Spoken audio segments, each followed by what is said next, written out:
नमस्कार, स्वागत है आपका अजीत अंजुम जी के प्लेटफॉर्म पर। मैं हूं नीलू व्यास। कल आपने देखा कि उत्तराखंड की विधानसभा में यूनिफॉर्म सिविल कोड बिल को इंट्रोड्यूस किया गया, उस बिल को पेश किया गया। अब इस बिल पर चर्चा शुरू होगी। इस बिल में शादी, तलाक, इनहेरिटेंस यानी कि जो आपको प्रॉपर्टी का जो इशू है, और लिव इन रिलेशनशिप पर सारे लीगल प्रोविजंस बनाए गए हैं। लेकिन उसमें जो सबसे कंटेंशियस इशू है, वैसे तो अपने आप में ही एक सवाल है कि uniform civil code bill Uttarakhand क्यों लेकर आ रहा है, जब इतने बड़े बड़े वहां पर मसले ऑलरेडी सरकार को सुलझाने हैं। उन प्रॉब्लम्स का सॉल्यूशन क्या है, उसको लेकर कोई जवाब नहीं है। अब एक और शगुफा वहां की सरकार ने फेंक दिया है, और वो है यूनिफॉर्म सिविल कोड बिल। उस पर हम बाद में आएंगे। लेकिन जो सबसे बवालिया जो एक प्रोविजन है इस कानून में, वो है लिव इन रिलेशनशिप्स को लेकर, कि जो आदमी या औरत या लड़का या लड़की साथ रहते हैं। अब हमारे जो समाज का ताना बाना है भारत में, आप जानते हैं कि किस तरीके से कुछ लोग अपनी लिव इन रिलेशनशिप को पब्लिक करते हैं, कुछ लोग नहीं करते।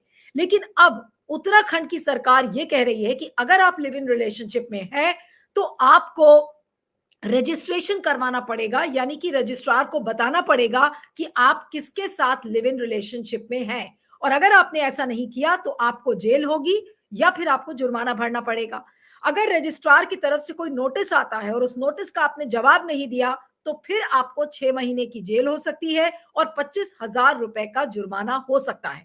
तो क्या हमारी सरकार अब जो पर्सनल रिलेशनशिप्स हैं उन पर भी कंट्रोल चाहती है? आखिर क्यों चाहती है? सबसे पहला तो ये सवाल है। और क्या नागरिकों की निजता सरकार के लिए कोई मायने नहीं रखती? क्या सरकार अब लोगों के बेडरूम्स में घुसकर ये जानने की कोशिश करेगी कि कौन किसके साथ रह रहा है, कैसे रह रहा है? और अगर आप रह रहे हैं तो आप फिर सरकार के नॉलेज में आप लेकर आइए कि आप कौन सी रिलेशनशिप में रह रहे हैं। आखिर ये किस लोकतंत्र में होता है? आज इसी पर हम चर्चा करेंगे। हमारे साथ कुछ वरिष्ठ मेहमान हैं और उनसे मैं आपका परिचय करवाती हूँ। हमारे साथ जानी मानी लेफ्ट की फॉर्मर जो पूर्व सांसद हैं सुभाषिनी अली जी, वो हमारे साथ हैं। सुभाषिनी जी, आपका बहुत बहुत स्वागत है। जानी मानी दो महिला एक्टिविस्ट हमारे साथ हैं, शबनम हाशमी जी और कविता श्रीवास्तव, आपका भी बहुत बहुत स्वागत है। और हमारे साथ वरिष्ठ पत्रकार और पॉलिटिकल कमेंटेटर उमाकांत लखेड़ा, लखेड़ा जी, आपका भी बहुत बहुत स्वागत है। आज की चर्चा मैं सुभाषिनी अली जी से शुरू करूंगी कि सुभाषिनी, जो ये यूनिफॉर्म सिविल कोड बिल है, और खासकर इसमें जो लिव इन रिलेशन, बाकी प्रावधानों पर मैं आती हूं, लेकिन सबसे कंटेंशियस इशू इसका लिव इन रिलेशनशिप्स पर है। और सरकार ने इस तरीके का प्रावधान क्यों दिया इस कानून में? आप अनम्यूट कर ले, आप अनम्यूट कर ले सुभाषिनी, आप ऑडिबल नहीं है, अनम्यूट कर लीजिए। हाँ। हाँ, ये जो बिल ये लोग लाए हैं ये यूनिफॉर्म सिविल कोड नहीं है, क्योंकि इसमें पहले ही इन्होंने कुछ चीजों को बाहर रख दिया है।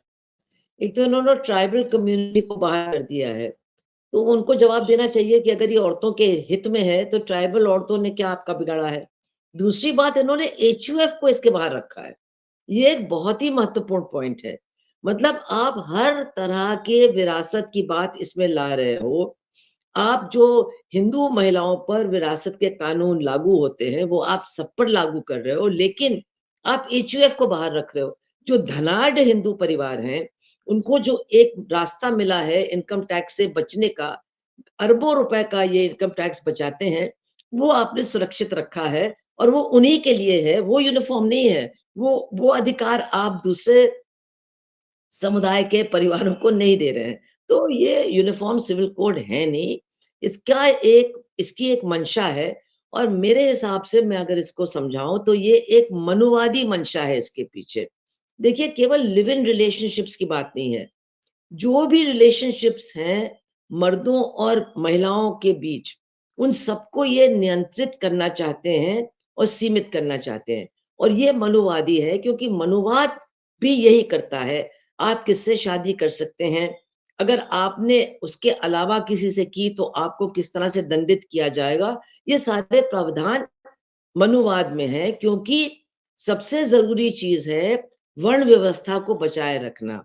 अब यहाँ पर आप देखिए, इन्होंने एक तो जो लिव इन रिलेशनशिप है, जबकि के कई कोर्ट्स कह चुके हैं कि लिव इन रिलेशनशिप लीगल है, उसमें फॉर राइट पूरी राइट्स हैं, सब कुछ है, लेकिन उन्होंने इसमें ये पंजीकरण नहीं किया तो ये हो जाएगा वो हो जाएगा। तो सिर्फ यही नहीं है कि निजता में आप हस्तक्षेप कर रहे हैं, लेकिन आप चुगली के लिए भी कितना दरवाजा खोल रहे हैं। अब हर बिल्डिंग में, हर RAW में, हर मोहल्ले में लोग एक दूसरे के घरों में झांक के देखेंगे, भाई कौन लिव इन कर रहा है, कौन नहीं कर रहा है, उसकी चुगली करेंगे कि भाई ये कर रहे हैं, इनका पंजीकरण हुआ है कि नहीं हुआ है। ये एक बड़ी अजीब सी मतलब बहुत खराब स्थिति बनेगी। लेकिन इसके अलावा जो उन्होंने शादी का पंजीकरण का यहाँ पर रखा है, वैसे तो लोग बहुत अच्छी बात है, क्यों इसका विरोध किया जाए? लेकिन हमारे यहाँ कुछ शादियां हैं जो लोगों को संकट में डालती हैं, जैसे कि अंतरजातीय विवाह। क्यों लोग हम्म, भागते हैं? अगर मान लीजिए लड़का दलित है और लड़की गैर दलित है, तो उनको भागना क्यों पड़ता है? क्योंकि हो सकता हम्म, है माँ बाप मार डालेंगे, हम्म, हो सकता है तमाम तरह की यंत्रणा दी जाएगी, भाई मार डालेगा, इसलिए उनको भागना पड़ता है। तो अगर कोई अंतरजातीय दंपति है, तो अगर उनके ऊपर आप ये नियम लगाएँगे कि उनको जा करके एक रजिस्ट्रार के पास पहले से रजिस्ट्रेशन कराना पड़ेगा, तो वो तो फिर अपनी मौत को दावत देना है उनके लिए। इसी तरह से बिल्कुल। जो मतलब धार्मिक विवाह है, जिसमें मान लीजिए कन्वर्जन नहीं हो रहा है, पूरी तरह से अपनी मर्ज़ी से हो रहा है, दोनों बालिग हैं, लेकिन अगर उनको जाना पड़ेगा और रजिस्ट्रार को वो नोटिस देना होगा, तो वो भी फिर बहुत ज़्यादा ख खतरे में अपनी जान को डालेंगे। तो बिना सामाजिक परिस्थितियों को समझे केवल एक तरह का रिश्ता, एक तरह की शादी जो जाति के अंदर हो, माँ-बाप की आज्ञा के साथ हो, जिसको समाज मुहर लगाए, बस इसी तरह की शादी होनी चाहिए, इसी तरह के रिश्ते होने चाहिए और हर चीज़ बिल्कुल अवैध हो जाएगा। ये महिलाओं के अधिकारों पर कुठाराघात है। आपको जी, मालूम है ठीक जब है। हिंदू कोड बिल पास हो रहा था, तो सबसे जी, ज़्यादा चर्चा इसी बात पर हुई। हमारा हाँ, समाज सुभाषिनी जी, औरतों मैं आपको को रोकती हूँ ये यहाँ पर, अधिकार मैं आपके नहीं पास देना वापस चाहता है। हाँ, सुभाषिनी जी, मैं आपके पास वापस आती हूँ, लेकिन आज यहाँ पर सरकार जी, की सोच पर बात करनी बहुत ज़रूरी है, बाकी डिटेल्स में हम आएँगे। लेकिन मैं कविता के पास आना चाहती हूँ कि कविता, सरकार की सोच क्या है? अगर आज वो uniform civil code bill Uttarakhand में लेकर आई है और जिस तरीके से स्टेट कंट्रोल, हर चीज़ को नियंत्रित करना, पर्सनल रिलेशनशिप्स को नियंत्रित करना, सबकी प्राइवेट लाइव्स में झाँकना, ये सरकार की मानसिकता आपको क्या लगती है? पहले तो मैं मानसिकता पे बात करना चाहती हूँ कि ये कौन-सी मानसिकता है और क्या ऐसी मानसिकता की कोई जगह है भारत जैसे लोकतंत्र में? कहना आप अनु चाहूँगी। हाँ, अच्छा, बोलिए, बोलिए। आई हाँ, एम बोलिए, बोलिए। अनम्यूट। हाँ, सबसे बोलिए। पहले तो मैं ये कहना चाहूँगी कि हम जो अनेक महिला संगठनों के प्रतिनिधि हैं, हम इस ड्राफ्ट को रिजेक्ट करते हैं इन टोटो, और हम मांग करते हैं, क्योंकि 190 पेज इंग्लिश, 202 पेज हिंदी, 7,000 पन्ने का एक जो इन्होंने रिपोर्ट बनाई, फिर एक और वॉल्यूमिनस कंसल्टेशन, बहुत बड़ा मसौदा है जिसको पहली बार कल विधानसभा में खुलासा किया।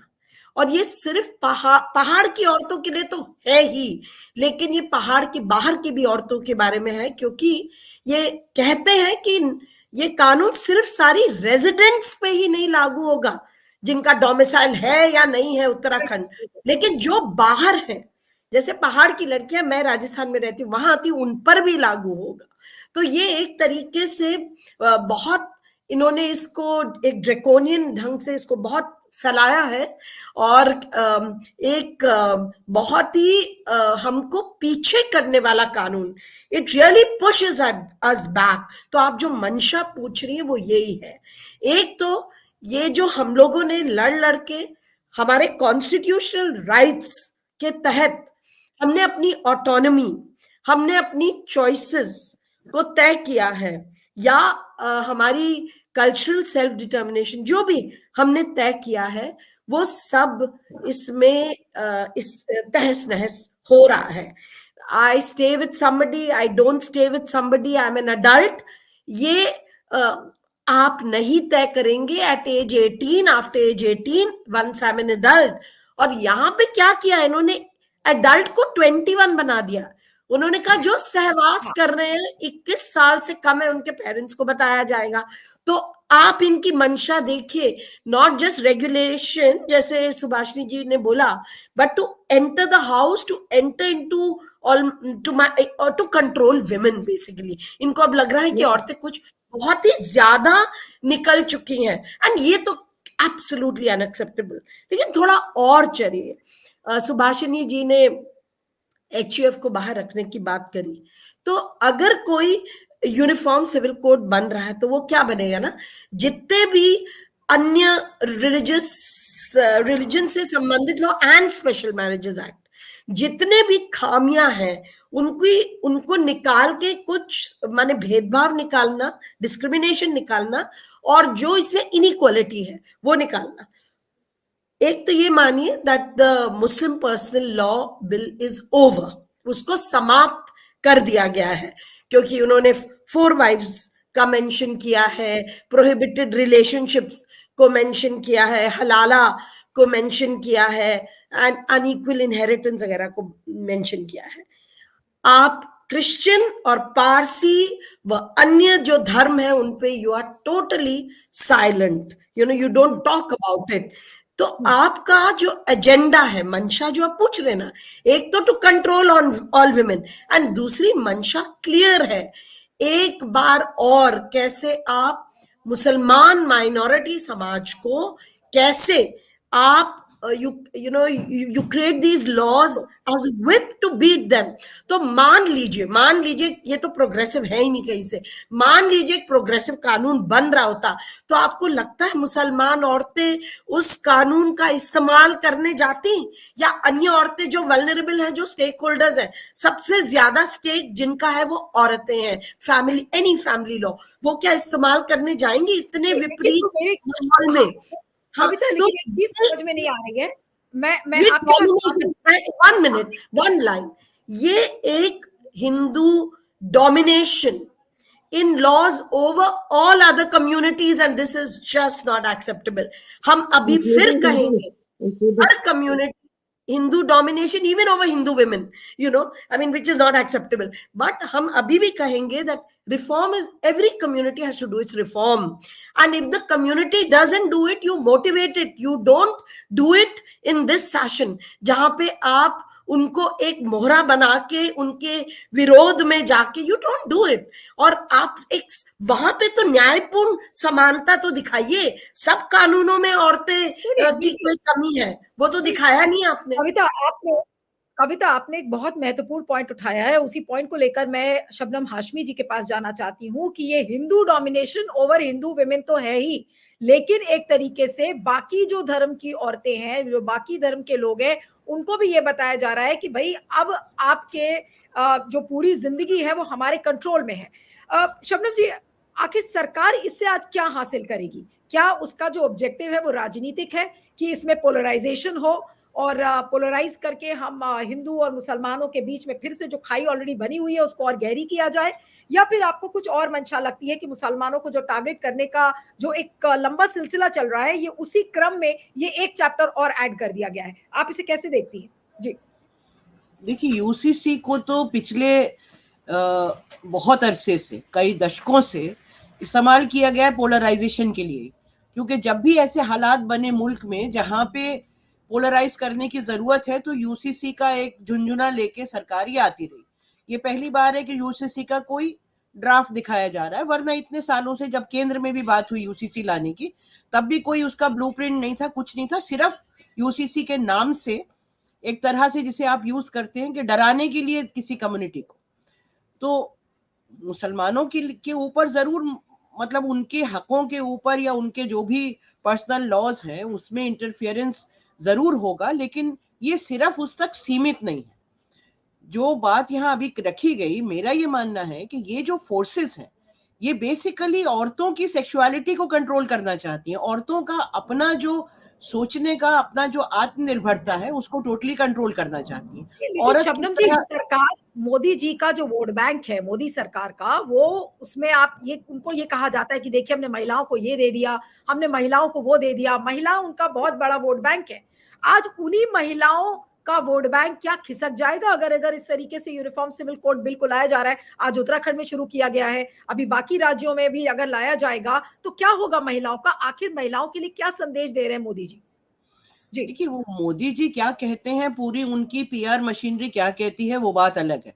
ये मेरे ख्याल में कोई छुपी हुई बात नहीं है कि जितनी भी अगर हम बात कर रहे हैं कि औरतों के लिए बहुत कुछ किया उन्होंने, तो कोई एक भी ऐसी योजना नहीं है जो सिर्फ देखने में कुछ हो और जमीन पे कुछ हो।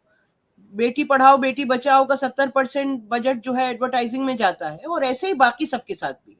या औरतों के लिए उन्होंने जो 3 तलाक की लड़ाई लड़ी गई, वो मुसलमान औरतों ने खुद लड़ी सुप्रीम कोर्ट में, उसके बाद आपने उसको क्रिमिनलाइज कर दिया।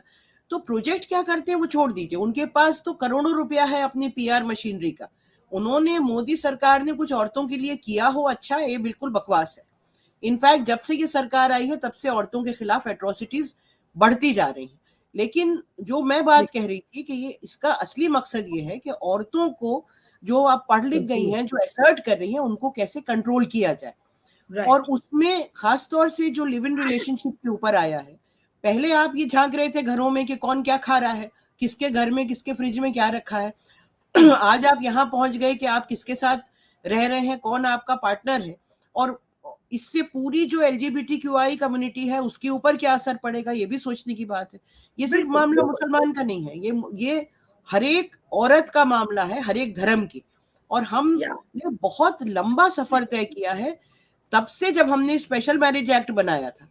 एक आजाद हिंदुस्तान ने स्पेशल मैरिज एक्ट इसलिए बनाया था कि स्कूल कॉलेजेस खुल रहे हैं, यूनिवर्सिटीज खुल रही हैं, IITs खुल रहे हैं, यहाँ पे लड़का लड़की साथ पढ़ेंगे, एक दूसरे से दोस्ती होगी और समाज आड़े आएगा। इसलिए स्पेशल मैरिज एक्ट बनाओ कि आराम से शादी कर सके। ये उसका बिल्कुल, उसको इन्होंने सर पे खड़ा कर दिया कि जो लोग अपनी मर्जी से साथ रहना चाहते हैं उनके ऊपर कैसे बंदिशें लगाई जाए। और ये हमला औरतों के साथ साथ इस देश के नौजवानों पे एक बड़ा हमला है। मुझे नहीं पता इससे वोट बैंक उनको क्या होगा, लेकिन मैं ये जरूर समझती हूँ कि इस देश के नौजवानों को इसके खिलाफ एक बड़ा ऑपोजिशन जो है उसके खिलाफ प्रोटेस्ट करनी चाहिए, क्योंकि ये हमला नीलू जस्ट वन मिनट। कविता, मैं अभी आती हूँ आपके पास, आई कम बैक टू यू। लेकिन मैं अब मैं एक बार उमाकांत जी के पास भी जाना चाहती हूँ, क्योंकि उमाकांत जी खुद उत्तराखंड से हैं, और ये तो बिल्कुल साफ है कि ये जो यूनिफॉर्म सिविल कोड बिल है ये महिला विरोधी है, ये लोकतंत्र के विरोधी है, और एक तरीके से मौलिक अधिकारों का हनन है, निजता का हनन है। ये सारे पिटफॉल्स इस कानून में मौजूद है। अब लखेड़ा जी, मैं अब आपके पास आती हूँ कि उत्तराखंड में नौकरी का मसला, पहाड़ों की अपनी समस्याएं, पर्यावरण, वहां पर मुद्दों की कमी नहीं है, लेकिन अचानक से अंकिता के लिए न्याय, अंकिता भंडारी के लिए कितना बड़ा वो न्याय का जो एक गुहार लगा रही है, वो लड़की आज वहां पर बैठी हुई है, कोई उसको इंसाफ नहीं मिला। और एक तरीके से जो पूरा जो मसला है अभी उसके मर्डर का, वो अभी भी चल रहा है, कोई जवाब किसी को नहीं मिला है उसको लेकर। लेकिन आज ये यूनिफॉर्म सिविल कोड बिल लाकर आज पुष्कर सिंह धामी क्या बताने की कोशिश कर रहे हैं? क्या वो मोदी जी से अपनी नजदीकियों को बढ़ाना चाह रहे हैं कि देखिए हम इस तरीके का बिल लाएंगे तो हम जो विचारधारा की जो लड़ाई है और जो मोदी सरकार का एजेंडा है उसको पूरा करने में वो ब्राउनी पॉइंट्स कमाने की कोशिश कर रहे हैं? जी कर लीजिएगा, अनम्यूट कर लीजिएगा लखेड़ा जी, अनम्यूट। हाँ, किसी भी जो बिल होता है, विधेयक होता है, वो लॉ मेकर्स लाते हैं, संसद में आता है, विधानसभाओं में आता है। लेकिन असली सवाल यह है कि हम किसी भी बिल के मेरिट और डिमेरिट पर चर्चा के पहले वो जो विधेयक है या जो मसौदा, जो डॉक्यूमेंट है, जो प्रारूप है, जब वो प्रारूप होता है तो पहले उस पर चर्चा होती है उस समाज में जिस समाज के लिए वो लाया जा रहा है। जैसे हमने देखा 3-4 साल पहले कि 3 साल पहले कि आप एक कृषि कानून लेके आए और आपने पूरा डंका बजाया, पूरी पब्लिसिटी की कि ये भारत के किसानों के हितों के लिए आ रहा है। लेकिन जब फार्मर्स ने कहा कि नहीं, हमें तो पता ही नहीं है कि हमारे लिए इसमें क्या इंटरेस्ट है, तो मेरा वही कहना है कि जिस समाज के लिए उत्तराखंड से अगर आपने शुरुआत की है, तो उत्तराखंड की जो महिलाएं हैं, महिला संगठन है, वहाँ उत्तराखंड महिला मोर्चा है, वहाँ के जो जन संगठन है, और उत्तराखंड एक आंदोलन से उपजा हुआ प्रदेश है, 23 साल पहले वो राज्य बना है। तो वहाँ की जो सिविल सोसाइटी है, कोई आपने जो दस्तावेज पर कोई जो डॉक्यूमेंट है, जो प्रोविजंस हैं, क्योंकि इस जो भी आपने जो बिल लेकर के आए हैं या पारित हो जाएगा आज, जो उनकी ब्रूट मेजोरिटी है वहां पर, लेकिन क्या आपने उस समाज में कोई डिस्कशन किया? पहली बात तो ये है। दूसरी बात ये है कि जो जनप्रतिनिधि हैं, जो एमएलए हैं, जिनके सामने कल विधानसभा का जो पहला दिन था सत्र का, तो अचानक बिना किसी एजेंडे पे नहीं था कहीं पर भी वो, बिना किसी एजेंडे के आपने उसे विधानसभा में पेश कर दिया। तो जब हंगामा हुआ तो लोगों ने कहा, जो विपक्ष था, विपक्ष का ये कहना था कि देखिए ये आप कैसे लेके आए हैं, बिना किसी एजेंडा के लेके आए हैं। दूसरा ये कि हमने इसको पढ़ा नहीं है। तो कहा कि आपको 2 ढाई घंटे पढ़ने के लिए टाइम दे देते हैं। ये कोई बच्चों का एग्जाम हो रहा है क्या कि हाई स्कूल या 8वीं 7वीं के बच्चों का इंटरनल एग्जाम हो रहा हो? ये जनता की, महिलाओं की तकदीर का फैसला हो रहा है उत्तराखंड की। उनकी उनकी निजता पर, उनकी प्राइवेट लाइफ में, उनकी प्राइवेसी पर आप हमला कर रहे हैं। सीधा एक्सेस चाहते हैं आप और कंट्रोल कर रहे हैं किसी ना किसी तरह से। और मुझे लग रहा है कि एक किस्म से जो मॉरल पुलिसिंग है ना, ये उत्तर प्रदेश में भी आया था कि पार्क में लड़की कोई बैठे तो पुलिस वाले उनको पीट करके थाने ले जाते थे। नहीं, योगी आप इस सरकार तरह की से, एंटी रोमियो, योगी सरकार आपको हाँ, याद तो होगा मुझे एंटी रोमियो और ये भी उसी का एक प्रारूप है, उसी का एक डॉक्यूमेंट मैं इसको मानता हूँ। ये है कि इसको लीगली जामा पहनाया जा रहा है कि लोगों को डराने धमकाने का। दूसरी जो महत्वपूर्ण बात मैं बताने चाह रहा हूँ कि ऐसा राज्य, जो आपने कहा भी था, जो आपने पूछा भी कि क्या ऐसा राज्य जो राज्य इसके लिए तैयार है, उस राज्य में आप जो है जिस तरह से चीजें कर रहे हैं, जिस तरह से आप वहां पर ला रहे हैं चीजों को, क्या आपने पहाड़ की शिक्षा की, स्वास्थ्य की, सड़क की, बिजली की, पानी की और वहां की जो महिलाओं के बारे में अगर आपको चिंता है, तो कुछ ही सालों में, मैं एग्जैक्ट फिगर बता रहा हूं आपको, कुछ ही सालों में, 3-4 साल के अंदर ये आप लोग कंफर्म कर लीजिए और जो सरकार के लोग सुन रहे हैं वो कंफर्म कर लें कि कम से कम 800 महिलाओं की मृत्यु हुई है, मौत हुई है। जो बच्चा प्रसव पीड़ा, मतलब जो बच्चा हो रहा था उनको अस्पताल नहीं मिला, सुटेबल हॉस्पिटल नहीं मिला। उनको एक हॉस्पिटल से दूसरे हॉस्पिटल में ले जाते 800 महिलाओं की मौत हो गई 3-4 साल के अंदर। मैं फिगर बता रहा हूं आपको। दूसरी बात यह है कि जो वहां आंदोलन चल रहा है, नया राज्य बना है, तो उत्तराखंड के जो पर्वतीय प्रदेश है, जो हिमालयी प्रदेश है, वहां के लिए क्या प्रोविजन है, वहां के लोगों के इंटरेस्ट को प्रोटेक्ट करने के लिए आपने क्या किया? वहां भू कानून लाने का आंदोलन चल रहा है, उस पर आप कुछ नहीं कर रहे हैं। आपने लीपापोती की, एक कमेटी बना दी। दूसरी बात है कि अंकिता भंडारी जी का चर्चा सुभाषिनी जी और बाकी कविता जी और बाकी लोगों ने किया, लेकिन मैं ये मानता हूं कि ये करारा धब्बा है वहां की सरकार पर कि अंकिता भंडारी, जो जुलाई 2022 में उसकी हत्या हुई, बीजेपी के लोग उसमें इन्वॉल्व हैं, बीजेपी के नेता का बेटा इन्वॉल्व है, बीजेपी के विधायक का उसमें भूमिका को लेकर के आंदोलन चल रहा है, उनको अरेस्ट के लिए आंदोलन चल रहा है। और कोई वीआईपी है जो बीजेपी का, जी लखेड़ा जी, क्या इसका ये मतलब है कि उत्तराखंड में ये इतने प्रेसिंग इश्यूज हैं जिस पर से ध्यान भटकाने की कोशिश कर रही है धामी सरकार? क्या इस मंशा से भी लाया गया है यूनिफॉर्म सिविल कोड बिल? नहीं, इस मंशा से नहीं, इस मंशा से भी नहीं, इसी मंशा के लिए लाया गया है। उत्तराखंड भयंकर समस्याओं से जूझता हुआ प्रदेश है।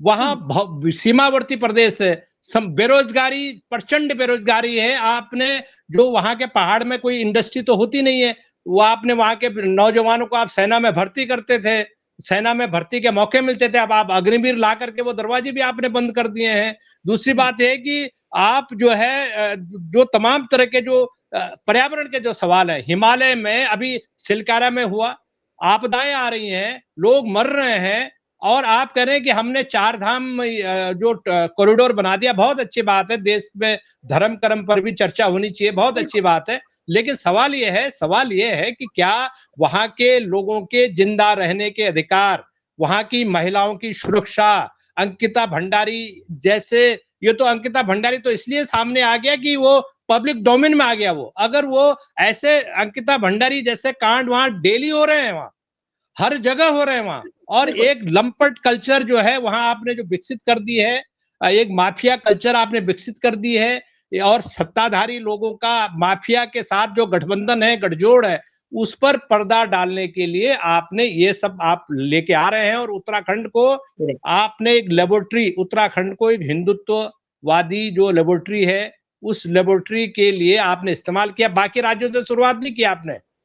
उत्तराखंड को चूंकि आपने लेबोरेटरी बना लिया है और जी, लेबोरेटरी बना करके आप बाकी राज्यों में वो एक्सपेरिमेंट करना चाहते हैं, ऐसा मैं मानता हूं। आप चर्चा जी। आगे बढ़ाएं। जी। मैं अब कविता के पास आना चाहती हूँ और ये चैप्टर 2 है जो registration of marriage and divorce का एक पैराग्राफ मैं जरा पढ़ना चाहती हूँ और फिर उस पे आपसे बात भी करूंगी कविता कि registration of marriage solemnised contracted before the commencement of the code. ये एक पैराग्राफ है जिसमें कि पॉइंट नंबर 1 में है कि any marriage solemnised contracted in the state between 26/3/2010 and the date of the commencement of this code, where at least one party of the marriage is a resident of the state at the time of the marriage registration, shall be registered in accordance with the procedure as mentioned under subsection 2 of subsection 10. Section 10, provided that no marriage registered under the Uttarakhand Compulsory Registration of Marriage Act 2010 shall be required to be registered again under this subsection. अब इसका क्या मतलब है कविता, मैं आपसे ये समझना चाहती हूँ कि क्या इसमें अब दोबारा से रजिस्ट्रेशन होगा या क्या बताने की कोशिश की जा रही है। और इसके आगे भी ये लिखा है, provided further that in respect of any marriage registered under the Uttarakhand Compulsory Registration of Marriage Act 2010, a declaration of registration of marriage shall be filed by both or either of the parties thereto within a period of 6 months from the date of commencement of this code before the sub-registrar within whose jurisdiction the marriage was. Now, क्या ये बताने की कोशिश की जा रही है कि जिन लोगों ने मैरिज अपनी पहले रजिस्टर कराई थी उनको दोबारा कराया जाएगा या फिर ये केवल और केवल लिव इन रिलेशनशिप के लिए। ये थोड़ा सा कंफ्यूजिंग, अगर आप इसे थोड़ा सा इसको क्लियर कर सके इस पॉइंट को। There are 2 registrations. Live in relationship का तो अलग रजिस्ट्रेशन है, what you are talking is registration of marriage. Okay, तो एक अलग अलग राज्यों में, जैसे हम जिस राज्य में हैं, एक सुप्रीम कोर्ट का ऑर्डर आया था in 2005-6 for compulsory marriage registration, लेकिन that was not criminalised. Okay, they recommended it and they said that the registrar of births and deaths will be the main registrar for registration of marriages, and हर राज्य में होना था। जैसे हमारे राज्य में जो लोकल कानून बना उसमें आप पंचायत से लेके ऊपर तक, हालांकि एक बीच में कंट्रोवर्सी आई थी कि चाइल्ड मैरिजेस को भी रजिस्टर कर लो क्योंकि लड़का निकल जाता है बिना कोई अकाउंटेबिलिटी के, but that was very problematic, तो सबने डिमांड किया कि वो हटाया जाए child marriage. So marriage registration चल रहे हैं, कई जगह चल रहे हैं, लेकिन Uttarakhand for the first time is penalising you for not registering a marriage, which means एक सेकंड के लिए आपको रोक रही हूं मैं, क्योंकि आप ही से सवाल कर रही हूँ कविता, क्योंकि आपने ये सारे प्रावधानों को देखा है, तो इसका क्या मतलब है? इसका मतलब ये, क्योंकि कई लोग देर सबेर भी करते हैं अपनी शादियों को रजिस्टर करने में, किसी ने पहले किया, किसी ने बहुत सालों बाद किया, लेकिन क्या उत्तराखंड का जो ये बिल है ये क्या अब दंड देगा कि अगर आपने शादी अपनी रजिस्टर नहीं की है तो अब आपको इसके लिए दंड मिलेगा? जी कविता। हाँ, तो ये इसको मैंडेटरी करके इसके साथ साथ आपको दंड भी दे रहा है, जो कि बहुत ज्यादा प्रॉब्लमैटिक है। ये आप नहीं कर सकते क्योंकि इस देश में हर तरह के लोग हैं, हर तरह के अवेयरनेस के लोग हैं, और कई बार शादी करके लोग निकल जाते, इधर उधर हो जाते। वो कह रहे अगर एक भी उत्तराखंडी है पार्टनर्स में से, अगर एक की डोमिसाइल उत्तराखंडी है या जैसे भी उत्तराखंड का एड्रेस है उसका, और दूसरा कहीं और हो, फिर भी आपको इसको रजिस्टर कराना होगा। माने आप बिना अवेयरनेस का वक्त दिए आप इस तरह के मैंडेटरी प्रोविजंस क्लैंप कर रहे हैं लोगों के ऊपर, तो ये कोई इनेबलिंग लॉ नहीं है। ये लॉ है एक तरीके से कैसे लोगों को और कटघरे में खड़ा किया जाए, बल्कि इसको एक माहौल बनाने वाला लॉ होना चाहिए। कैसे लोग, क्योंकि रजिस्ट्रेशन बढ़िया है, रजिस्ट्रेशन हिंदू मैरिजेस के लिए तो बहुत ही बढ़िया है। निकाह नामा तो आपको मिल जाता है ना कहीं साइन होता है, कुछ तो मिल जाता है। चर्च में शादी होती है, आपको कुछ ना कुछ मिल जाता है। हिंदी विवाह का क्या मिलता है? कोई सिग्नेचर नहीं होता है, कई बार वो फोटोज को भी नहीं वो माने जाते हैं। तो उन्होंने तो यहाँ पर आपको एक तरीके से उसको एक जबरदस्ती करके आपको तुरंत तो तत्काल, ये भी नहीं कि 1 year 6 months, अब रूल्स में कुछ और बोलते हैं, वी डोंट नो, लेकिन अभी तक तो कोई प्रावधान नहीं दिया है, उसको एक जबरदस्ती के रूप में किया जा रहा है, जो कि बिल्कुल मान्य नहीं है। एक चीज और इसके है कविता जी, कि क्या ये एक्स्ट्रा टेरिटोरियल जुरिस्डिक्शन का भी मामला बनेगा? हाँ, भले ही वो हाँ, कानून उत्तराखंड हाँ, का है, लेकिन क्योंकि उन लोगों पर भी लागू होगा, मान लीजिए कि किसी एक कोई लड़का देहरादून में रहता है, लेकिन वो लड़की बैंगलोर से आई है या किसी और राज्य से आई है, तो क्या दोनों स्टेट्स इसमें इन्वॉल्व हो जाएंगी? हाँ, तो कविता मैं बस आपको बता दूं, रजिस्ट्रेशन ऑफ मैरिज या डिवोर्स की 25,000 पेनल्टी दी गई है आपको, नॉन नॉन रजिस्ट्रेशन की या फेलियर ऑफ रजिस्ट्रेशन की, डिवोर्स की भी आपको करवानी है। मैंने पूरा सर्विलेंस स्टेट है इस रूप से, उनके रिकॉर्ड में आना चाहिए किसने डिवोर्स लिया, किसने नहीं लिया, क्या हुआ, उसकी भी वो डिग्री भी आपको जाके बताना होगा कि मैंने ये किया। सिर्फ रजिस्ट्रेशन ऑफ मैरिज ही नहीं है। और मैंने इसमें के लिए भी वही चीज है। हाँ वो, और वहां तो थाना है, वहां, यहाँ 25,000 तो रजिस्ट्रार मैरिजेस है, वहां तो थाना है। देखिए, यू क्रिमिनलाइज इट इन सच अ वे कि you bringing live in relationships under the purview of the police. ये क्या है, ये क्या मतलब? आप बिल्कुल बिल्कुल। और मैं बस एक, हाँ बोलिए बोलिए बोलिए। एक बात जोड़ना चाहती हूँ कि आप माने ये क्यों इतना हिंदू बायस्ड लॉ है? आपने HUF पूरा ले लिया, आपने रेस्टिट्यूशन ऑफ कॉन्जुगल राइट्स को भी आपने पूरा रख लिया। इट इज सो प्रॉब्लमैटिक इस वक्त। माने कोई भी पुरुष मूव कर सकता है एप्लीकेशन की, I want my marriage, you know, मेरे ऊपर मेरी पत्नी आके रहे, because it's my right to have the conjugal right. तो ये तो बहुत प्रॉब्लमैटिक था हमेशा, ये सुप्रीम कोर्ट सुन रहा है, इसको भी इन्होंने टोटली ले लिया। तो ये सब आप देख सकते हैं बायसेस जो सारा है। और मैं 1 मिनट जो मैं कहना चाहती हूँ, क्योंकि शबनम ने, ये जो ट्रांसजेंडर पे साइलेंस है, सेम सेक्स मैरिज पे silence, what does it say? It's not surprising, it is shocking. आप रिकॉग्नाइज नहीं करना चाह रहे हैं कि आजकल इतना ज्यादा सेल्फ डिटर्मिनेशन है। At the end of the day Supreme Court gave that self determination right to, and 2000 वाला जो लॉ है उसके पैरिटी क्या है, नहीं है, ये साइलेंसिंग क्या है? आप सिर्फ स्पाउस को लिखा है, man and woman, husband wife, ये सब क्या है? ये बहुत प्रॉब्लमैटिक है कंसेप्चुअली। और धामी जो भी पुष्कर धामी जी वापस हमको पीछे ले जाना चाह रहे हैं, जो लड़ाइयां ने हमें एक पॉइंट पर लेकर आए हैं, सेल्फ डिटर्मिनेशन। हाँ नहीं, आप सही कह रही हैं। बिल की जो वर्डिंग्स हैं, जिस तरीके के शब्दों का इस्तेमाल किया गया है, वो भी बहुत खतरनाक है। कि आपने पार्टनर्स लिख दिया, पार्टनर्स में जाहिर सी बात है कि उसमें LGBT कम्युनिटी के लोग आएंगे। आपने कविता बहुत अच्छे से एक्सप्लेन किया।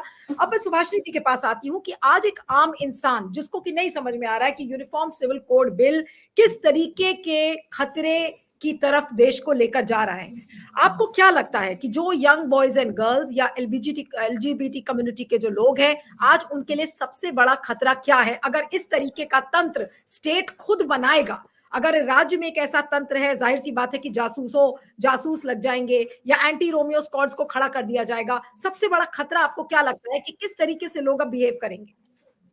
ये क्रिमिनलाइजेशन ऑफ पर्सनल रिलेशंस है इसमें। मतलब लोगों के आपसी रिश्ते को आप दंडनीय बना रहे हैं। मतलब इसके कई बातें, कितने लोग उत्तराखंड के हैं जो उत्तराखंड से बहुत दूर रहते हैं, अब उनकी शादियों का क्या होगा? मतलब बहुत सारे सवाल, लेकिन मैं उनमें अभी न जा करके, जो एक बात आई है, क्योंकि बहुत से लोग समझते हैं कि भाई हिंदुओं के कानून बहुत अच्छे हैं, तो अगर उसको मुसलमान अपने कानून में सुधार नहीं ला रहे थे, तो चलो उन महिलाओं को के हक में अगर जबरदस्ती भी होती तो ठीक है। लेकिन मैं केवल 2 उदाहरण आपको देना चाहती हूँ कि ये सही नहीं है। हिंदू महिला अगर शादीशुदा है तो उसका अपने पिता के प्रॉपर्टी में हक नहीं है। अगर वो विल बनाते तो अलग बात है, वरना उसका कोई शेयर अपने पिता की प्रॉपर्टी में नहीं है। मुसलमान औरत का है, उसका अपने बाप की प्रॉपर्टी में भी शेयर है और जब उसकी शादी हो जाती है तो शौहर की प्रॉपर्टी में भी शेयर है। तो आप एक कानून जो सही नहीं है वो आप उनके ऊपर लाद रहे हैं जिनका कानून इससे कुछ बेहतर था। एक बात। दूसरी बात, आप कह रहे हैं कि एक से ज्यादा शादी मना है। चलिए, थ्योरी में बहुत अच्छी बात है, लेकिन ये कानून जो है ये कितना त्रुटिपूर्ण है। अगर कोई आदमी जो हिंदू है दूसरी शादी करता है तो उसके खिलाफ एफआईआर कौन लॉन्च कर सकता है? केवल उसकी पहली पत्नी। अब उसकी पहली पत्नी किन परिस्थितियों में जी रही है, क्या वो कर भी सकती है ये काम? लेकिन आपने वहां तक सीमित रखा है। इसकी वजह से आप देखते हैं कि कई कई लोग जिन्होंने 2 शादियां की उनके ऊपर कोई भी कार्रवाई नहीं हुई है। अब आप कह रहे हैं कि भाई ये हमारा कानून तो बहुत अच्छा है और इस त्रुटिपूर्ण कानून को आप दूसरों के ऊपर भी लागू कर रहे हैं और लाद रहे हैं। और जो हमारे समाज में इस समय हो रहा है, ये जो मैंने बात की, ये जो चुगली का डर है, तो ये चुगलियां कुछ तो होंगी आपसी रंजिश की वजह से, ये जो रजिस्ट्रेशन और इन सारी चीजों को लेकर के, लेकिन कुछ चुगली होगी सांप्रदायिक कारणों से कि आपकी मंशा सांप्रदायिकता को बढ़ाने की है। इसमें कह दिया गया है कि इद्दत इज ऑल्सो बैंड। चलिए, हलाला इज बैंड, ओके, लेकिन इद्दत भी आपने बैन कर दिया है। अब हमारे समाज में कोई किसी का पति मर जाता है तो हिंदू औरतें भी जल्दी घर से नहीं निकलती हैं, पब्लिक उसमें नहीं जाती हैं बहुत सारे घरों में। मुसलमान औरतों के लिए ये इद्दत की बंदिश है। तो क्या आप लोगों को ये मौका नहीं दे रहे हैं कि वो जाकर के थाने में कहें कि भाई वो औरत, उसका पति मर गया, वो इद्दत ऑब्जर्व कर रही है, उसको जेल में बंद कर दो because it is band now. तो ये क्या करना चाहते हैं आप समाज के अंदर? वैसे भी इतने डर में लोग रह रहे हैं, अपने बिल्कुल। माँ बाप से डरते हैं अगर उन्होंने अपने मर्जी से शादी की है, किसी भी कम्युनिटी को है। अपने मतलब जो लोग हैं जो आजकल धर्म का झंडा लिए हर जगह पहुंच जाते हैं, उनसे आपको डर लगता है कि हमारे रिश्ते के बीच में ना आए, इसको मतलब हमको थ्रेटन न करें, हमारे ऊपर हिंसा न करें। ये तो पहले से ही समाज में इतना ज्यादा ये डर मौजूद। अब आप इस डर के माहौल को, इस आतंक के माहौल को और भी ज्यादा बढ़ा करके, मैंने शुरू में ही कहा और अब मैं यही खत्म कर रही हूँ, ये बिल्कुल मनुवादी है। बताता है कि शादी आप किससे कर सकते हैं और किससे नहीं कर सकते, और अगर बिल्कुल। आपने वर्जित शादी की तो आपको दंड बर्दाश्त करना पड़ेगा। यही फिर से एक बार फिर संविधान की जो हमें संरक्षण मिला हुआ था तो हटा करके एक बार फिर मनुवादी कायदा कानून हमारे ऊपर लागू किया जा रहा है। ये खतरा हर भारतीय महिला और हर भारतीय नागरिक के लिए है और इसलिए इसका विरोध डट के होना चाहिए। बिल्कुल। और इस तरीके के ही कानून बिल्कुल देश को डार्क एजेस में लेकर जाते हैं। और शबनम जी, मैं आपसे पूछना चाहती हूँ कि क्योंकि लिव इन रिलेशनशिप्स को रजिस्टर होना है रजिस्ट्रार के पास, कई सेक्शंस हैं जो कि ये बताते हैं कि भाई आपको अपने स्टेटमेंट्स रजिस्टर करने हैं, फिर अगर आपने नोटिस का जवाब नहीं दिया तो भी आपको जेल हो सकती है, आपको फाइन देना पड़ेगा। मैं रजिस्ट्रार के पावर्स की बात करना चाह रही हूँ शबनम जी, कि क्या हम स्टेट में बैठा हुआ जो रजिस्ट्रार है, इन सारी चीजों का जो रजिस्ट्रेशन करेगा, क्या उसको हम अनब्राइडल्ड पावर्स दे रहे हैं, अनहिंडर्ड पावर्स दे रहे हैं, और वो उस पावर का इस्तेमाल अपने हिसाब से करेगा? अगर वो पॉलिटिकली सूट करेगा वहां की सरकार को तो वो उसी तरह से करेगा, वो सरकार के इशारों पर नाचेगा। क्या ये एक बड़ा खतरा इस कानून में आपको नहीं दिखता? देखिए, हम रजिस्ट्रार को तो पावर्स दे ही रहे हैं, लेकिन मुझे लगता है कि उसके साथ साथ हम जो नॉन स्टेट एक्टर्स हैं, अगर मैं बिल्कुल दूसरी बात कर रही हूँ, जिस तरह से हम पूरा पिछले 10 साल से तमाशा देख रहे हैं गाय को लेके, कि गाय का व्यापारी निकलता है, उसे घेरते हैं ये बजरंग दल और विश्व हिंदू परिषद वाले, अगर उसने पैसा दे दिया तो जाने दिया, वरना केस कर दिया। अब इसी तरह जो सुभाषिनी कह रही हैं कि पूरे समाज में चारों तरफ से कौन किसके घर में कौन रह रहा है, कौन आ रहा है, उसके ऊपर जासूसी शुरू हो जाएगी और नॉन स्टेट एक्टर्स आके आपसे पैसा निकालेंगे कि या तो तुमने रजिस्टर नहीं कराया है, हम अभी जाके रिपोर्ट करते हैं, वरना इतना पैसा दे दो। तो बिल्कुल बिल्कुल। मतलब आप ऑफिशियली भी निकाल रहे हैं, आप अनऑफिशियली भी धमका के भी निकाल रहे हैं। और क्रिमिनलाइजेशन सिर्फ आपस में 2 लोगों की रिलेशनशिप का नहीं हो रहा, बल्कि पूरे समाज में क्रिमिनलाइजेशन इससे बढ़ेगा। और जो जो औरतों के साथ जो होगा, और इस पे सिर्फ ये मामला सिर्फ औरतों का नहीं है, क्योंकि यंग लड़कों के साथ भी यही होगा। और रिलेशनशिप जो है, लिव इन रिलेशनशिप जो है, वो कोई 2 साल 4 साल 5 साल जरूरी नहीं कि हर रिलेशनशिप 5 साल चले। तो अगर किसी की लिव इन रिलेशनशिप 6 महीने चलती है और उसके बाद सपोज ही और शी और somebody from the LGBTQI communities, if they change the partner, तो कितनी बार जाके वो रजिस्टर कराएंगे और कितनी बार वो 25,000 रुपया देंगे रजिस्ट्रेशन कराने का, या उसका हर्जाना भरेंगे। तो ये पूरा का पूरा एक तरफ तो ये है कि आप मेन मुद्दों से भटका रहे हैं, लेकिन अल्टीमेटली आप जो नौजवान अपनी तरह से सोचना चाहता है, अपनी तरह से जीना चाहता है, आप उसके अधिकारों पे एक ये बहुत बड़ा हमला है। बिल्कुल ऐसा लग रहा है कि एक तरीके से ऐसे कानूनों से ये संदेश दिया जा रहा है कि भाई अब आप तो बिल्कुल सांस ही मत लीजिए, वो ज्यादा अच्छा है, इस तरीके का मैसेज दे रहे हैं। अब उत्तरा मैं उमाकांत लखेड़ा जी से अब आखिरी कुछ 1-2 सवाल करूंगी कि अब लखेड़ा जी ऑलरेडी जूझ रहा है बहुत सारे विरोध प्रदर्शनों से उत्तराखंड। अब जाहिर सी बात है कि इन सारे प्रावधानों का विरोध होगा, असेंबली में किस तरीके की इसको लेकर बहस होती है ये तो देखना होगा, कैसे पारित होता है। लेकिन आपको लगता है कि वहां के लोग अब इसको चैलेंज करेंगे, या फिर जो आम नागरिक है, अगर इस तरीके का कानून आ जाता है तो फिर आम नागरिक लोग अब कोर्ट जाएंगे और फिर वो अपने राइट्स की मांग करेंगे? देखिए जैसा जैसा मैंने पहले भी कहा कि उत्तराखंड में इस तरह के विधेयक की कोई जरूरत नहीं थी। बड़ा इंटरेस्टिंग ये है कि क्यों लाया गया, उत्तराखंड को क्यों चुना गया। ये इतने राज्य हैं बीजेपी शासित, और भी तो राज्य हैं, उत्तराखंड को ही क्यों चुना गया, वहीं से शुरुआत क्यों की गई। पिछले साल जो उत्तराखंड और उत्तर प्रदेश में एक साथ चुनाव हुआ तो वहां इनका मैनिफेस्टो में शामिल किया गया, आखिरी दिन शामिल किया गया कि हम इसको हम सत्ता में आए तो हम इसको कॉमन सिविल कोड लेके आए। सीधा सीधा पोलराइजेशन, हिंदू मुसलमान चुनाव में करो, और कोई मकसद नहीं है।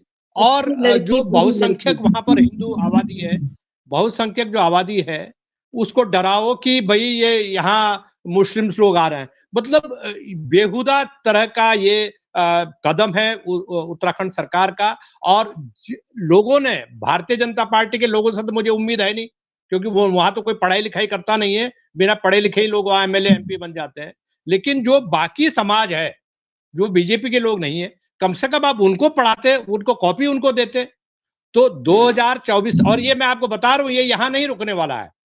ये जो जातीय जनगणना का एक बड़ा मुद्दा देश में बना है कि जातीय जनगणना कुछ राज्य सरकारों ने शुरू कर दी है, कुछ करने वाले हैं, उसके खिलाफ ये डायवर्जन का एक टैक्टिक्स है। इनको पता था, पिछले साल से इनको पता था कि इलेक्शन 2024 के इलेक्शन से पहले क्या क्या गुल खिलाना है।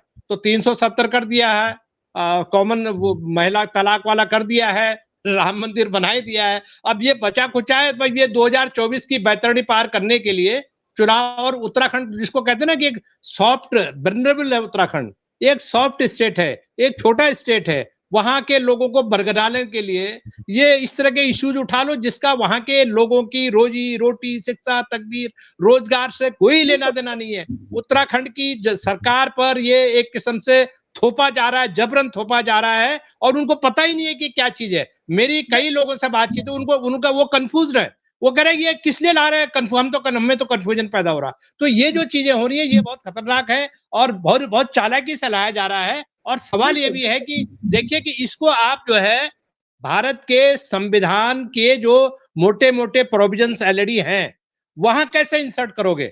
मतलब आप जो एक राज्य में जो आप बिल लेके आ रहे हैं, विधेयक लेके आ रहे हैं और कानूनी जामा पहना रहे हैं, और उसको भारत का जो कॉन्स्टिट्यूशन ऑफ इंडिया है उसके फ्रेमवर्क में कैसे फिट करोगे आप, क्योंकि कॉन्स्टिट्यूशन ऑफ इंडिया पूरे देश में लागू होता है, कश्मीर से लेकर के कन्याकुमारी तक लागू होता है। तो ये तमाम तरह के जो सवाल हैं जी, आपने जो कंफ्यूजन का शब्द इस्तेमाल किया ये बिल्कुल शायद सही और फिट बैठता है। वो इसलिए क्योंकि मैं आज सुबह 1-2 सुप्रीम कोर्ट के कुछ लॉयर्स हैं उनसे भी बात कर रही थी, कुछ क्लैरिफिकेशन इसमें लेने के लिए। अब उनका ये मानना है कि अब कई राज्यों में इस तरीके की अगर पहल होगी, हर राज्य अपना एक वेरिएशन लेकर आएगा कि भाई जैसे गोवा का एक यूसीसी है, उत्तराखंड का एक मॉडल यूसीसी का है। अब सारे राज्य में कुछ ना कुछ वेरिएंट एक नजर आएगा, सबकी अपनी एक यूएसपी होगी, और अंत में केंद्र सरकार आके ये कहेगी कि देखिए इन सब में समन्वय नहीं है, इसलिए अब हम एक यूनिफॉर्म लेजिस्लेशन लेकर आएंगे। कविता आपसे एक लास्ट No, कमेंट yeah. ले लूं। आप आपके पास लास्ट कमेंट के लिए मैं आ रही थी कि क्या ये एक डर है कि सेंट्रल लेवल पर ये एक लेजिस्लेशन आएगा जो कि वाकई में बहुत खतरनाक होगा? भी ऑलरेडी द लॉ कमीशन ने लास्ट ईयर निकाला था अपना एक नोटिफिकेशन और लोगों को 1.5-2 महीने का वक्त दिया था, उसको थोड़ा बहुत एक्सटेंड किया था और ऑलरेडी बीजेपी पार्टी के आईटी सेल ने मिस्ड कॉल, एसएमएस कॉल, कैसे जाके कहना है कि हमें चाहिए, ऑलरेडी वो पैरवी शुरू हो गई थी। जैसे यहाँ पे वो कह रहे हैं कुछ 60 लाख एसएमएस आए थे और कुछ 23 लाख व्हाट्सएप मैसेजेस आए थे, माने ये इस तरह का आंकड़ा दिया जा रहा है। तो आप सोच सकते हैं नेशनल लेवल पे वो किस बैकग्राउंड से वो लाएंगे। ऑलरेडी जब लॉ कमीशन ने कर दिया है, राजस्थान ने कल कह दिया कि हम भी लाएंगे और हमारी विधानसभा चल रही है, उन्होंने वहां कह दिया और राज्यों में भी बीजेपी रूल स्टेट्स में वो लोग कह देंगे। तो सेंट्रल गवर्नमेंट को थोड़ी ना किसी का सिग्नल चाहिए, सेंट्रल गवर्नमेंट तो औरों को सिग्नल दे रही है तुम करो। सेंट्रल गवर्नमेंट तो तैयार बैठी है टू हिंदुआइज एवरीथिंग एंड कैसे हमको रेगुलेट करे, हमारे दिमागों को, हमारी बॉडीज को, हमारे फैमिलीज को, हमारे बिहेवियर को, वो तो पूरा उनका चल ही रहा है। सर्विलेंस तो सबसे ज्यादा वही कर रहे हैं, so it suits them absolutely. इसीलिए we have to oppose it. हम उम्मीद कर रहे हैं कि उत्तराखंड वाला बिल जाए कमेटी में, क्योंकि उसमें एक अमेंडमेंट की जरूरत नहीं है। It has to be totally change, it has to be withdrawn. माने वो पूरा प्रेमिस ही गलत है, you know, where you have finished all the personal laws. आपके क्रिश्चियन पॉपुलेशन में 0.37% है, आपके 11,000 ऐसे लोग हैं नॉट इन्यूमरेटेड रिलीजन, और small religion are like 1,000 people. सबके लिए तो लागू होगा ना। ट्राइबल तो आपका 2.3% ही है, एससी आपका 18% है। तो मुझे लगता है कहीं ना कहीं हमें फॉर हमारे इज्जत से सर्वाइवल, डिग्निटी से सर्वाइवल, चॉइसेस, ऑटोनॉमी से सर्वाइवल, और ये पोलराइजेशन को खत्म करने के लिए, criminalising the Muslim male and the female, ये सारा, या युवाओं को क्रिमिनलाइज करना, या जो भी, इसके लिए तो हमें बिल्कुल कोशिश करनी चाहिए कि ये कानून एक तो स्टैंडिंग कमेटी में चले जाए, select committee, whatever is better. Secondly, अगर ये पारित होता भी है, प्रेसिडेंट को मना करना चाहिए, एंड देन हमें इसको कोर्ट में चैलेंज करना पड़ेगा। हम सब महिला आंदोलन हम लोग करेंगे, you know what to do. हम कॉन्स्टिट्यूशनल रास्ते ही तो यूज करेंगे, और क्या आंदोलन करेंगे इसके विरुद्ध में। यूनिफॉर्म सिविल कोड के बारे में यही कहा जाता है कि जो भारत की जो डाइवर्सिटी है उसको एक तरीके से खत्म करेगा, क्योंकि हर रिलीजन के, हर धर्म के जो पर्सनल लॉज है अगर वो खत्म हो जाएंगे तो क्या बचेगा। लेकिन जो कुछ पॉलिटिकल एनालिस्ट भी ये बार बार कहते हैं, देखिए यूनिटी एंड डाइवर्सिटी आप भूल जाइए, अब आप यूनिफॉर्मिटी की बात करिए। वही बात बार बार मोदी सरकार करने की कोशिश करती है, और इसी बहाने जो डाइवर्सिटी का जो उसको खत्म करने की कोशिश। एक छोटा सा पॉइंट है, वो ये पॉइंट है कि उत्तराखंड में आज जो सबसे बड़ी समस्या है वहां के नौजवानों की, वहां की लड़कियों की, लिखी पढ़ी लड़कियों की सबसे बड़ी समस्या है रोजगार की। वो आप दे नहीं रहे हैं, और बड़ी तादाद में मेजोरिटी ऑफ जो नौजवान हैं उनकी शादी की उम्र चली गई है, शादियां नहीं हो रही उनकी। क्यों? लड़का बेरोजगार है, लड़का कहीं फौज में भर्ती नहीं हुआ, तो जब उसकी शादी नहीं होगी तो ये जो आप सामान जोड़ रहे हैं, ये जो कानून लेके आ रहे हैं, किसके लिए लेके आ रहे हैं? तो मैं आपको बता रहा हूं कि उत्तराखंड के नौजवानों के लिए अभिशाप है, और मैं ये अपील करना चाहूंगा कि उत्तराखंड के नौजवानों को इसके खिलाफ, इस बिल के खिलाफ, ये काले कानून के खिलाफ सड़कों पे उतरना चाहिए, क्योंकि उनकी जो मूलभूत जो समस्या है वो रोजगार है, रोटी है, उनके सुरक्षित भविष्य है, वहां की लड़कियों की सुरक्षा का सवाल है। उस पर धामी सरकार ने आज तक कोई ऐसा काम नहीं किया। वहां की बीजेपी ने और वहां की लोगों ने आंदोलन किया, जबरदस्त आंदोलन इस सरकार के खिलाफ किया, कुछ नहीं हो रहा है। नौजवान जब तक सड़कों पर नहीं आएंगे, ये उनके भविष्य से खिलवाड़ करने का एक हथियार इन्होंने चलाया है 2024 के इलेक्शन के पहले। इतना मैं कहना चाहता हूँ। हाँ, सुभाषिनी जी आप हाथ उठा रही, कुछ कहना चाह रही हैं, उसके बाद प्रोग्राम को खत्म करते हैं। हाँ, नहीं कहना चाह रही हूँ कि आपने जो एक सवाल उठाया कि ये डाइवर्सिटी को खत्म करना चाहते हैं, अनेकता को खत्म करना चाहते हैं और एक रूपता लाना चाहते हैं, लेकिन वो हमारे देश के लिए कितना खतरनाक है। आप यूसीसी को अलग कर दीजिए, अभी आप देखिए नॉर्थ ईस्ट में क्या हो रहा है। मणिपुर में जो सरकार है वो बिल्कुल ही मतलब लोगों की समस्याओं की तरफ ध्यान ही नहीं दे रही है, और केंद्र सरकार भी नहीं। अब वहाँ हालत ये हो गई है कि पहाड़ में रहने वाले लोग और इम्फाल के आसपास रहने वाले लोग ये एक दूसरे को एक अपना जानी दुश्मन मानने लगे हैं, और ये कहते हैं अब हम एक दूसरे के साथ रह ही नहीं सकते हैं। तो ये नहीं, होता है आपने जब बहुत रेस किया, आपने बिल्कुल सही जी। पॉइंट रेस किया। और कल इसकी तस्दीक हरीश रावत जो कि पूर्व मुख्यमंत्री हैं उत्तराखंड के, उन्होंने भी कहा कि ये जो कानून अगर आ जाएगा तो उत्तराखंड में भी मणिपुर जैसे हालात पैदा हो जाएंगे। ये बात बिल्कुल हरीश हो रावत ने जाएंगे, क्योंकि हाँ, उत्तराखंड में भी एक बहुत बड़ा सवाल है, और वो है जो वहाँ के लोग नहीं हैं, क्या वो वहाँ की खेतीहर जमीन खरीद सकते हैं? क्या लोगों की जमीनें बचेंगी? तो आप ये एकरूपता ला करके लोगों के अंदर जो भावनाएं पैदा कर रहे हैं और जो विस्फोटक स्थिति बन रही है, उसके बारे में भी पूरी जनता को समझने और सोचने की जरूरत है। मैं मानती हूँ ये तो यूसीसी के दायरे से भी बाहर जाकर के बहुत बड़ा सवाल है। अच्छा, हम बस ये आपको बता दें, अभी खबर आई है क्योंकि हमारा असेंबली, राजस्थान का असेंबली सेशन चल रहा है, सीएम भजन लाल ने उत्तराखंड के कानून को सपोर्ट किया है और डायरेक्शंस दिया है कि इसमें काम शुरू कीजिए, इसी सत्र में या अगले सत्र में ये कानून लेकर आएंगे। अब आप सुन लीजिए। चलिए, तो राजस्थान में काम शुरू करेगा। अब इसके बाद सारे राज्य, हाँ, अब सारे राज्य इसको धीरे धीरे करके लेकर आएंगे और एक नया सोशल अनरेस्ट भारत फिर से एक बार देखेगा। आप सभी का बहुत बहुत शुक्रिया। हर राज्य में कुछ लोगों को बाहर भी रखेंगे इससे, ये भी देख लीजिएगा। चलिए, आप सभी का बहुत बहुत शुक्रिया। Subhashini ji, Rakheda ji, Kavita ji, Shabnam ji, thank you so much for joining.